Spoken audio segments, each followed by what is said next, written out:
Hello అండి, doctor మోవా Srinivas మాట్లాడుతున్నాను.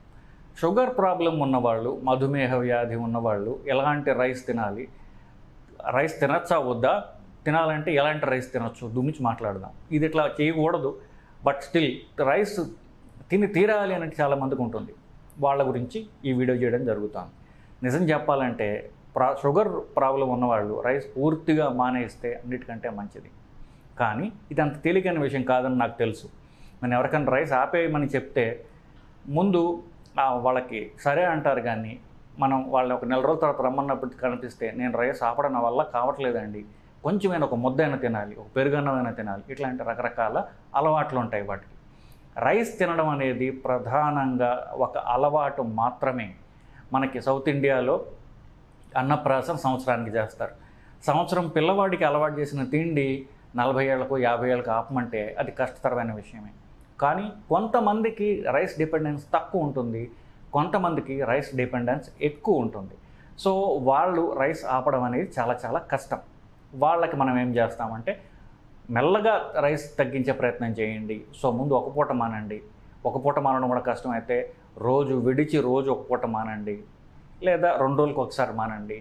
అలా మెల్లగా రైస్ తగ్గించుకుంటూ రండి. ఎందువల్లంటే డైటరీ అడ్వైజ్ ఏదైతే ఉందో జీవితాంతం చేయాల్సినటువంటిది కాబట్టి మీరు మెల్లగా అయినా సరే షూర్గా చేసినట్లయితే ఇది మీకు ప్రొలాంగ్డ్గా ఎక్కువ కాలం నిలుస్తుంది. శరీరానికి మెల్లగా అలవాటు చేయడం అనేది మంచిది. ఇకపోతే ఈ రైస్ అనేది మనకి ఎక్వైర్డ్ హ్యాబిట్. ఇది మనకు ముందు ఉన్నది కాదు. ఒక 300-400 ఏళ్ల నుంచి మనం ఈ రైస్ని మనకి అలవాటు చేయడం జరిగింది.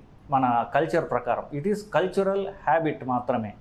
ఇదేమి అంటే వాట్ హ్యాబిట్స్ అంటే అలవాట్లు ఏవైతే మనం ఎక్వైర్ చేసుకుంటామో దాన్ని వదిలించుకోవడం కూడా మన చేతుల్లోనే ఉంది. ఎందుకంటే ఇవన్నీ కూడా మనకు అలవాటు చేయబడ్డాయి, మన ఫ్యామిలీలో మన కల్చర్లో అలవాటు చేయబడ్డాయి. కాబట్టి వదిలించుకోవడం కూడా మన చేతుల్లోనే ఉంది బేసికలీ. ఇకపోతే రైస్ తినాలి తప్పదు అనుకునే వాళ్ళకి నేను చెప్పదలుచుకున్నాను. బేసికలీ రైస్లో మామూలుగా వైట్ రైస్, బ్రౌన్ రైస్ అంటారు ఒకటి, అదొక వెరైటీ. అంతకంటే ముందు వెరైటీ ఏమిటి, అసలు ఆ గింజ ఏ రకము, మసూరి, బాస్మతి, ఇట్లా రకరకాల పేర్లలో వడ్లు వస్తాయి.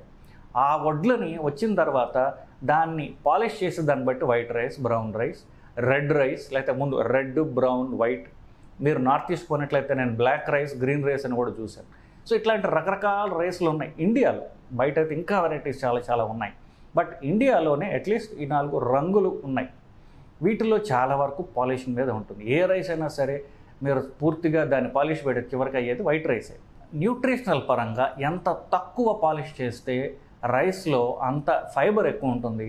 రైస్ కంటెంట్, రైస్లో ఉన్నటువంటి కార్బోహైడ్రేట్ కంటెంట్ అంత తక్కువ ఉంటుంది. సో ఎంత తక్కువ పాలిష్ చేసిన అండ్ ఎంత తెలుపు కాకుండా రంగు ఎంత ఎక్కువ ఉన్న రైస్ మీరు కన్జ్యూమ్ చేస్తే అంత బెటర్. మన సౌత్ ఇండియా వరకు, మన ఆంధ్రప్రదేశ్, తెలంగాణ వరకు చూసుకుంటే బేసికలీ రెడ్ రైస్ కామన్గా దొరుకుతుంది, బ్రౌన్ రైస్ అంటారు, రెడ్ రైస్ అంటారు. ఇది మన పూర్తిగా అన్పాలిష్డ్ రైస్ అన్నమాట. ఇది ఎక్కువ తినలేరు, ఎందువల్ల దానివల్ల ఫైబర్ ఎక్కువ ఉంటుంది కాబట్టి. ఇదే ఇంకా బెటర్ వెరైటీ ఏంటంటే పార్ బాయిల్డ్ రైస్ అని ఉంటుంది, మీకు తెలియదు. అది ఎక్కువ మలయాళీ వాళ్ళు చేస్తారు. సో కేరళలో వాళ్ళు చేసే కుకింగ్ ఎలా ఉంటుందంటే ముందు వడ్లనే కాస్త పార్షియల్గా బాయిల్ చేస్తారు. సో వడ్లు పైన ఉన్నటువంటి ఆ హస్క్ ఏదైతే ఉంటుందో దాంట్లోంచి ఇంగ్రీడియంట్ చాలా వరకు ఆ గింజ మీదకి వచ్చేస్తాయి. అందుకని అవి మీరు వండినవి చూస్తే మామూలు అన్నలాగా ఉండదు. పార్బాయిల్డ్ రైస్ కేరళ వాళ్ళు తిని చూస్తే గింజ పెద్దగా ఉంటుంది, ఎక్కువ గుప్పిడి కంటే మనం తినలేం. అది best variety of cooking. Rice తప్పదు అనుకునే వాళ్ళకి పార్బాయిల్డ్ వే ఆఫ్ కుకింగ్ చేస్తే బెటర్. అది ఎట్లాగో నాకు తెలియదు, మీరు గూగుల్లో చూడొచ్చు. కాకపోతే రెండవ టిప్ ఏంటంటే ఈ పార్బాయిల్డ్ రైస్ ఏం రైస్ వాడాలి అంటే బేసికలీ ఉన్న వాటిలన్నిట్లో కూడా అంటే గ్లైసిమిక్ ఇండెక్స్ అంటామంటే దాంట్లో ఎంత షుగర్ పెంచే తత్వం ఉన్నదో చూస్తే అన్నిటికంటే షుగర్ పెంచే తత్వం తక్కువ ఉన్నది పెద్ద గింజ ఉన్నటువంటి బాస్మతి రైస్కి. అదే బిర్యానీ రైస్ అని రకరకాల పేర్లతో ఉంటుంది. గింజ పెద్దగా ఉంటుంది, అది తెల్లగా ఉంటుంది. కానీ సో పెద్దగా ఉన్నటువంటి బాస్మతి రైస్ తక్కువ పాలిష్డ్ వెరైటీ ఉంటాయి, అన్నిటికంటే లోయెస్ట్ గ్లైసిమిక్ ఇండెక్స్ ఉన్నది. ఇది ఫైనల్ క్లూ. ఇకపోతే గంజి గురించి మాట్లాడదాం. ఇప్పుడు మనం వండే కుక్కర్లో వండితే గంజి అనేది రాదు బేసికలీ. కానీ గంజి తాగితే చాలా మంచిది, పూర్వకాలం గంజి తాగేవాళ్ళు అని చెప్పేది ఒక నమ్మకం ఉంది బేసికలీ.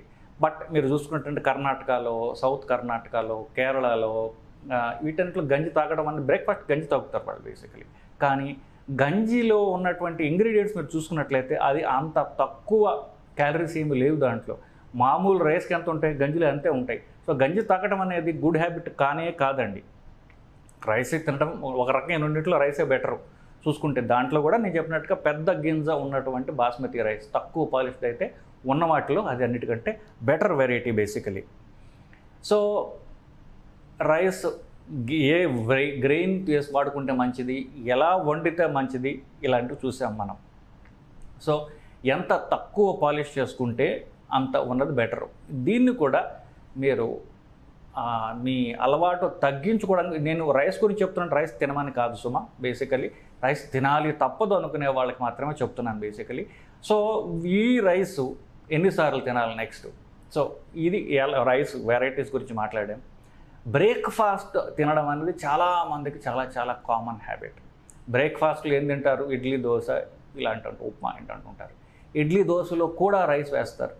ఇడ్లీ దోశలో అంటే ఆఫ్కోర్స్ వాళ్ళ ఇంట్లో హ్యాబిట్స్ బట్టి, తమిళనాడులో అయితే 4:1 రైస్ 4 పార్ట్స్ వేస్తే ఆ మినప్పప్పు అది 1 పార్ట్ వేస్తారు. ఇక్కడ ఆంధ్రప్రదేశ్లో 3:2 కామన్గా వాడుతుంటారు. ఎందుకంటే రైస్ ఎంత ఎక్కువ ఉంటే అంత తెల్లగా వస్తుంది, అంత సాఫ్ట్గా ఉంటుంది అనేది ఒక ఇది. సో సాఫ్ట్ తెల్లగా నిగనిగలాడే ఇడ్లీలు తినడం అనేది అది ఒక ఫ్యాషనబుల్ థింగ్. కానీ దాంట్లో రైస్ ఎక్కువ ఉంటుంది.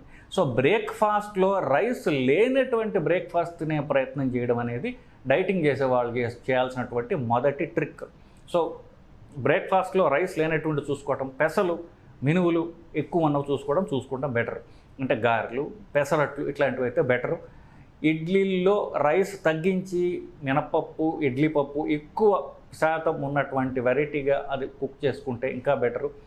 ఇదే కాకుండా కార్న్ఫ్లేక్స్ అది షిఫ్ట్ అయితే, ఓట్స్ షిఫ్ట్ అయితే ఇంకా మంచిది. సో ఫస్ట్ బ్రేక్ఫాస్ట్ తీసేసేయండి, పూర్తిగా తీసేస్తే ఇంకా మంచిది. లేదా రైస్ లేని వెరైటీస్ తినండి. తర్వాత మెల్లగా లంచ్లో రైస్ తీసే ప్రయత్నం చేయండి, తర్వాత డిన్నర్ తీసే ప్రయత్నం చేయండి.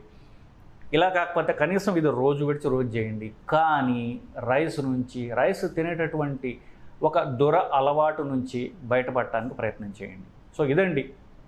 సో రైస్లో వెరైటీస్ ఏం తింటే బెటరు, ఎలా కుక్ చేస్తే బెటరు, ఇవన్నీ కూడా చెప్పుకొచ్చాం. ఇంకా మీకు ఏమైనా డౌట్స్ ఉన్నట్లయితే కింద కామెంట్స్ రూపంలో తెలియజేయండి. సో దాన్ని తిరిగి మీకు ఆన్సర్ చేసే ప్రయత్నం నేను చేస్తానండి. Thank you.